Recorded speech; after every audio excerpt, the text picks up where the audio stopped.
চক্রবর্তীর কাছে কি আছে? সুমনদা, মমতা বন্দ্যোপাধ্যায়, সুজন চক্রবর্তী বা শুভেন্দু অধিকারী সবাই কিন্তু ছাত্র রাজনীতির মাধ্যমে, নির্বাচনের মাধ্যমে জয়ী হয়ে কলেজে প্রতিষ্ঠা পেয়েছে, পরে বৃহত্তম রাজনীতিতে ঢুকেছে। মমতা বন্দ্যোপাধ্যায় এতটাই মানে স্বার্থপর যে মানে তার নিজে আমি নেতা হয়ে গেছি, আমি মুখ্যমন্ত্রী হয়ে গেছি, কিন্তু অন্য কাউকে হতে দিব না। তার জন্য ছাত্র নির্বাচন করব না, বছরকে বছর করব না। আমরা বারবার প্রশ্ন তুলেছি যে এত স্বার্থপর কেন আপনি মানে ছাত্রদেরকে গণতান্ত্রিক প্রক্রিয়ার মধ্যে ঢোকাচ্ছেন না? কেন বৃহত্তম রাজনীতির সাথে তারা যুক্ত হবে না? কেন এই অপবাদ নিয়ে তৃণমূল কংগ্রেস করতে হবে, তৃণমূল ছাত্র পরিষদ করতে হবে যে নির্বাচিত না হয়ে বেদখল করে ইউনিয়ন চালাতে হচ্ছে?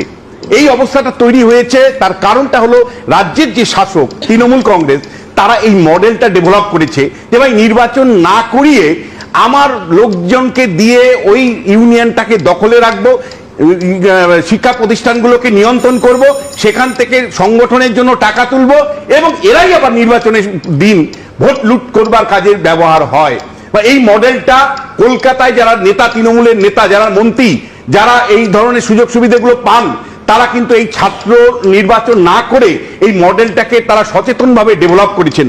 অন্ধকার থেকে আরো অন্ধকারে ঢুকছি। সুমনদা, আমি আপনাকে বলছি, যখন বিরোধীদের একের পর এক রেপ হচ্ছিল, তখন কিন্তু দূরের থেকে আমরা কেউ আলোচনা করেছি, কেউ করিনি, কেউ মনে করেছি বিরোধী তো তাদের দেহ মনের উপর দখল নিতেই পারে শাসক দল, আমাদের এখানে রেওয়াজ।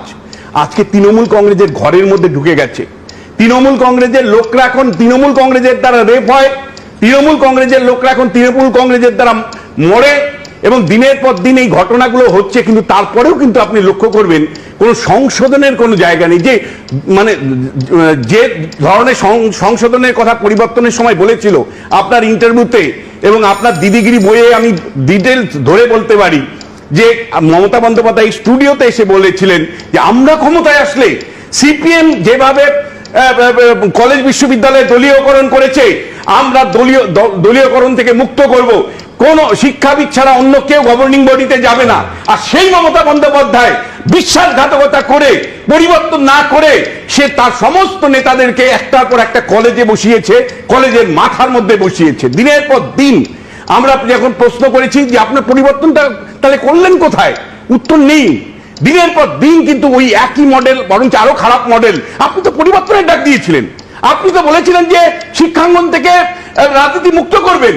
আপনি আরো গভীর থেকে গভীরতর মানে রাজনীতি ঢুকিয়েছেন, যেখানে নির্বাচন ছাড়াই আপনি বছরকে বছর আপনার যে সমস্ত ছাত্র নেতা তাদেরকে ওখানে